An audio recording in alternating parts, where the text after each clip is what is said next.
Hi friends, office పనిలో పడి ఈసారి వీడియో లేట్ అయింది.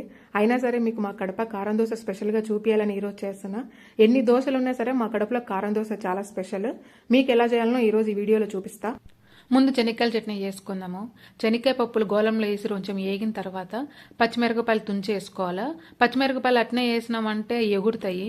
2 లేదా 3 తెల్లవాయలు వేసుకొని 2 ఎర్రగడ్డ ముక్కలు వేసుకొని బాగా వేయించుకోవాలా. పక్కన పెట్టుకొని చల్లారిన తర్వాత మెత్తగా మిక్సీ పట్టుకొని పెట్టుకోండి ఉప్పు వేసుకొని. ఇప్పుడు చట్నీలోకి తిరువాత వేసుకుందాం.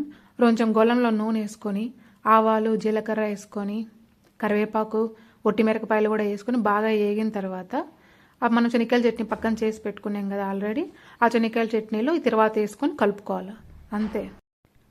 చాలా మంది ఎర్రగడ్డ తెల్లవాయి ఇవన్నీ ఏం వేసుకోరు.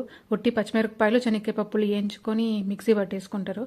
అట్ట కూడా బాగుంటుంది. కొన్నిసార్లు నేను కూడా అట్ట వేయచ్చా ఇట వేయచ్చా, 2 రకాలుగా బాగుంటుంది.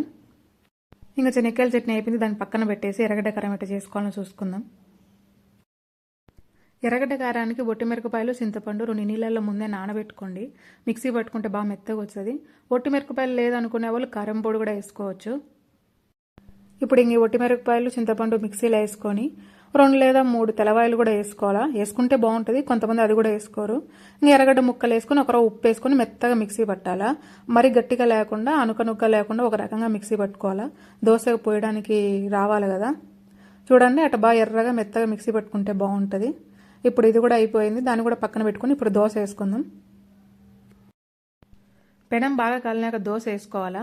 దోశ మీద నెయ్యి ఉంటే నెయ్యి వేసుకోండి, నూనె కంటే నెయ్యి వేసుకుంటే బాగుంటుంది. ఒకవైపు కాల్చుకున్నాక రెండో వైపు తిప్పుకోండి. మీకు ఇష్టం లేదంటే ఒకవైపే కాల్చుకోండి. నాకు ఒకవైపు కాలిస్తే నచ్చదు, అందుకే నేను రెండో వైపు కూడా కాల్చుకుంటా. ఇప్పుడు దోశను తిప్పుకొని ఎర్రగడ్డ కారం మీకు ఎంత కారం తినగలిగితే అంత కారం పూసినాక పప్పుల పొడి వేసుకోండి, ఇంకా బాగుంటుంది. నాకు టైంకి పప్పుల పొడి లేక నేను వేయలే. పప్పుల పొడి ఎర్రగడ్డ కారం వేసుకుంటే మంచి. అట్నే ఊరికే వీడియో చూస్తున్నారు పోతున్నారు కానీ సబ్స్క్రైబ్ చేసుకోవడం లేదు. సబ్స్క్రైబ్ చేసుకొని మీ ఫ్రెండ్స్కి షేర్ చేస్తే నాకు కూడా బాగుంటుంది కదా ఫ్రెండ్స్, ఇంకో వీడియో చేయడానికి. సబ్స్క్రైబ్ చేసుకొని లైక్ చేయండి. Thanks for watching.